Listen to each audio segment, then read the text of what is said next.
Dari modul pendahuluan kuliah online ini, Anda akan memahami apa itu BSF atau Black Soldier Fly, mengapa menggunakan BSF untuk mengolah sampah organik, dan apa saja susunan modul di seri video kuliah online ini. Sebelum kita belajar lebih jauh mengenai materi di video kali ini, kami akan mengenalkan terlebih dahulu kepada Anda, para penyaji materi di seri video kuliah online ini. Halo, nama saya Teguh Rahayu. Saya bekerja sebagai BSF Expert di Project Forward. Project Forward merupakan kepanjangan dari From Organic Waste to Recycling for Development. Project Forward didanai oleh SEKO dan bekerja sama dengan Kementerian PUPR. Di proyek ini, selain membantu jalannya operasional fasilitas BSF di unit pembiakan BSF dan pengolahan sampah, saya juga melatih staf dari beberapa partner yang bekerja sama dengan Project Forward hingga mereka dapat mengoperasikan fasilitas BSF-nya secara mandiri. Halo, perkenalkan nama saya Tina Kusumawardani. Saya sebagai BSF Expert di Project Forward. Di proyek ini, saya bekerja di bagian nursery atau pembiakan, pengolahan sampah organik, serta membantu partner kami dalam membangun fasilitas BSF. Halo semuanya, perkenalkan nama saya Guru. Saya bekerja sebagai Post Processing Expert di Project Forward. Saya telah mengembangkan berbagai macam produk turunan dari larva BSF dengan proses yang berbeda-beda. Seperti contohnya adalah Propop. Propop adalah larva BSF yang dikeringkan dengan menggunakan microwave. Dan kedua adalah Proflake. Proflake adalah larva BSF yang dikeringkan dengan menggunakan oven. Pada kesempatan kali ini, saya akan berbagi informasi kepada Anda semua tentang bagaimana caranya mengolah larva BSF menjadi produk turunannya dengan proses yang berbeda-beda. Halo, perkenalkan nama saya Maulidiana Nur Ilyas atau kalian bisa panggil saya Diana. Di sini saya bekerja sebagai konsultan di Project EAWAC dan ditempatkan di salah satu proyek penelitian yakni di Puspa Agro. Di sini saya akan berbagi mengenai beberapa materi yang bisa saya sharing kepada teman-teman semua, yakni terkait dengan bagaimana cara mengolah larva secara lanjut, pengembangan anggaran biaya dan juga pengembangan desainnya. Semoga kalian bisa mendapatkan ilmu yang ingin kami sampaikan dengan baik dan dapat diterapkan di kemudian hari. Terima kasih. Hai semuanya, saya Tari Romita, salah satu tim marketing dari Project Sibre, dan saya bertanggung jawab untuk melakukan survei pasar dengan tujuan mengetahui produk-produk BSF apa saja yang potensial di pasaran. Selain itu, saya juga melakukan uji coba pemasaran untuk mengetahui animo masyarakat terhadap produk-produk BSF yang sedang dikembangkan. Berikut ini adalah gambar dari lalat dan larva BSF. BSF atau yang memiliki nama latin Hermetia illucens adalah sejenis lalat dari famili Stratiomidae atau famili lalat tentara. BSF memiliki siklus hidup sekitar 45 hari serta melalui beberapa fase hidup, mulai dari telur, larva, prapupa, pupa, hingga lalat. Dua fase hidup utama BSF adalah fase lalat dan fase larva. Lalat BSF memiliki panjang sekitar 1,5 hingga 2 cm dan berat sekitar 75 hingga 95 mg. Sedangkan larva BSF atau BSFL memiliki panjang sekitar 2 hingga 2,5 cm dan berat sekitar 150 hingga 200 mg. Seri video kuliah online ini akan berfokus pada pemanfaatan BSF untuk mengolah sampah organik serta mengubahnya menjadi biomasa, terutama menjadi protein dan lemak, yang dapat digunakan sebagai pakan ternak. Siklus hidup alami BSF dimulai ketika sepasang lalat BSF kawin, lalu setelah kawin, lalat betina akan bertelur di dekat sumber sampah organik yang dapat dimakan oleh larva BSF. Sampah organik tersebut dapat berupa sampah yang berasal dari hewan atau tumbuhan, seperti kotoran, bangkai hewan, atau buah-buahan yang membusuk. Setelah sekitar 5 hari, telur akan menetas menjadi larva, dan larva tersebut akan langsung memakan sampah organik yang berada di dekatnya.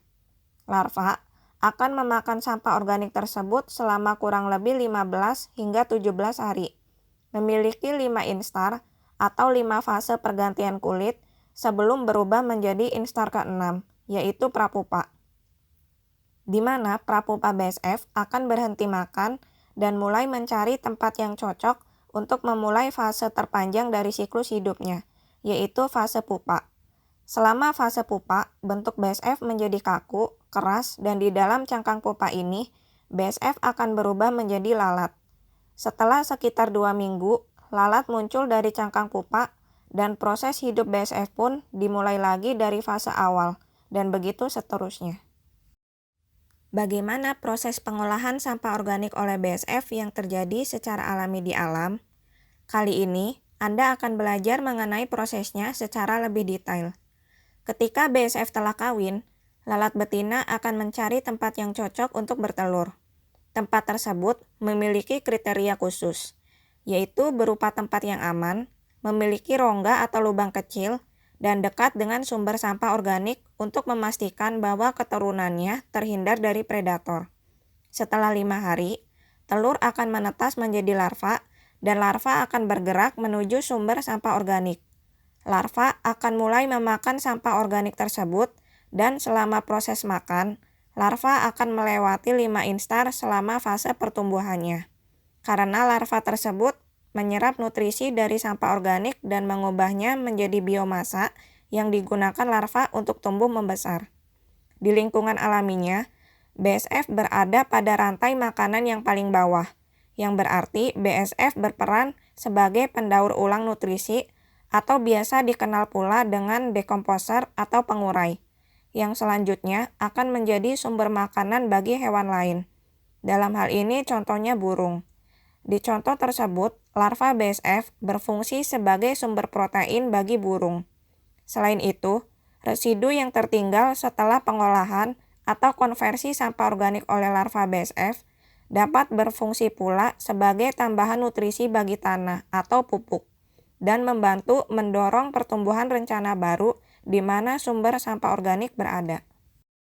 Dari mana sebenarnya BSF berasal? BSF berasal dari bagian selatan Amerika Serikat. Namun, melalui aktivitas manusia, kini BSF telah menyebar luas ke sebagian besar wilayah tropis, di mana wilayah tersebut memiliki iklim dengan suhu rata-rata sekitar 20 derajat Celcius, kelembaban 70% atau lebih tinggi dari 70%, dan tidak banyak terjadi fluktuasi harian atau musiman, sehingga menjadi wilayah yang sangat ideal untuk menjadi habitat alami bagi BSF. Mengapa kita menggunakan BSF dan bukan spesies lalat lainnya? Alasan yang pertama yaitu BSF bukanlah hama atau hewan pengganggu, sehingga tidak mengganggu manusia dan tidak menularkan penyakit. Hal tersebut membuat BSF sangat cocok untuk dipelihara, bahkan di daerah perkotaan sekalipun. Karena risiko negatif terhadap kesehatan manusia dapat ditekan seminimal mungkin dengan mengikuti protokol kesehatan dan keselamatan kerja yang dianjurkan selama bekerja dengan BSF. Manfaat lainnya yaitu lalat BSF memiliki umur yang relatif pendek dan tidak makan. Oleh karenanya, jika menemukan sekelompok besar lalat BSF di suatu tempat, populasinya akan menurun dengan cepat karena umurnya yang pendek, dan juga tidak akan berdampak pada organisme hidup lainnya karena lalat BSF tidak makan. Selain itu, lalat BSF betina akan meletakkan telur di tempat tersebut dan dekat dengan bahan organik yang membusuk. Di sisi lain, penelitian telah menunjukkan bahwa BSF dapat mengurangi populasi patogen atau organisme yang dapat menularkan penyakit di sumber sampah organik. Hal tersebut telah dibuktikan bahwa ketika BSF berada di sumber materi yang membusuk, lalat lain yang merupakan hama kemungkinan besar tidak akan ditemukan di sana. Dengan kata lain, adanya BSF dapat menjadi kompetitor bagi jenis lalat lain yang merupakan hama. Ada banyak manfaat menggunakan BSF untuk mengolah sampah organik. Pada umumnya, sangat mudah untuk membiarkan BSF di lingkungan yang terkontrol. Selain itu, serangga ini juga tangguh karena dapat bertahan di kondisi dengan fluktuasi iklim yang relatif tinggi dibandingkan dengan serangga lain, walaupun sama-sama dibiarkan di lingkungan yang terkontrol. Manfaat lainnya yaitu sistem pembiakan dan konversi BSF dapat dioperasikan dengan peralatan dan teknologi yang sederhana. sehingga biaya operasionalnya relatif rendah. Serangga, khususnya BSF, memiliki kemampuan untuk mereduksi sampah organik dalam waktu yang sangat singkat, dengan hasil reduksi yang tinggi. Selama proses makannya, larva BSF akan tumbuh dengan cepat karena tingginya penyerapan nutrisi menjadi biomasa, yang disebut dengan laju konversi biomasa atau BCR. Proses tersebut dapat mengubah nutrisi terutama menjadi protein dan lemak, yang merupakan nutrisi penting untuk pakan ternak. Hal tersebut menyebabkan akhir-akhir ini ada permintaan pasar yang tinggi untuk protein dan lemak yang berasal dari serangga. Sebelum kita belajar lebih detail tentang sistem pengolahan sampah organik dengan BSF, penting bagi Anda untuk mengetahui bahwa proses tersebut melibatkan sampah yang sedang mengalami pembusukan dan pembiakan serangga. Keselamatan dan kebersihan adalah aspek penting yang harus diperhatikan untuk memastikan bahwa Anda dan serangga yang dibiarkan dalam keadaan yang sehat. Berikut ini adalah beberapa tindakan keselamatan dan kebersihan yang perlu Anda terapkan di fasilitas BSF Anda sebelum Anda mulai membiarkan BSF dan mengolah sampah organik dengan BSF. Pada umumnya, ketika bekerja dengan hewan dan sampah, diperlukan tindakan keselamatan kerja seperti berikut ini. Yang pertama, ikuti protokol kerja dari produsen peralatan. Yang kedua, ketika bekerja di unit pembiakan BSF, diharuskan untuk memakai jas lab, memakai masker, dan sarung tangan latex saat menangani telur dan larva. Yang ketiga, ketika bekerja di unit konversi BSFL, diharuskan untuk memakai pakaian kerja atau overall dan sepatu boots. Memakai pelindung wajah dan sarung tangan tebal saat mencacah sampah organik. Dan yang keempat, ketika bekerja di unit pengolahan lanjut BSFL, diharuskan untuk memakai jas lab, memakai masker dan sarung tangan latex saat produk BSFL jadi. Selain itu, Anda juga sebaiknya menjaga kebersihan tempat kerja dan membersihkan peralatan setelah digunakan. Untuk di unit pembiakan BSF, bersihkan permukaan meja kerja dengan alkohol dan cuci peralatan yang telah digunakan dengan deterjen. Untuk di unit konversi BSFL, gunakan mesin pencuci bertekanan tinggi untuk membersihkan area pengolahan sampah, dan cuci peralatan yang telah digunakan dengan deterjen. Lalu, untuk di unit pengolahan lanjut BSFL, bersihkan meja kerja dengan alkohol dan cuci peralatan yang telah digunakan dengan deterjen. Seperti yang telah dijelaskan sebelumnya, berikut ini merupakan beberapa peralatan kesehatan dan keselamatan kerja yang digunakan dalam pengolahan sampah organik dengan BSF. Yang pertama yaitu sikat untuk membersihkan bahan dan permukaan peralatan dengan deterjen. Dan yang kedua yaitu jas lab ketika menangani BSF. Dan yang ketiga, sarung tangan latex yang tipis untuk menangani BSF, terutama ketika menangani larva dan telur. Yang keempat, masker untuk menangani BSF. Dan yang kelima, sikat dan pengki kecil untuk membersihkan bahan dan permukaan peralatan. Yang keenam, pelindung wajah untuk bekerja dengan alat berat, misalnya mesin pencacah. Dan yang ketujuh, sepatu boots dengan sol yang kuat untuk menangani sampah organik. Dan yang terakhir, sarung tangan tebal untuk menangani sampah organik. Seri video kuliah online ini terdiri dari 5 bab.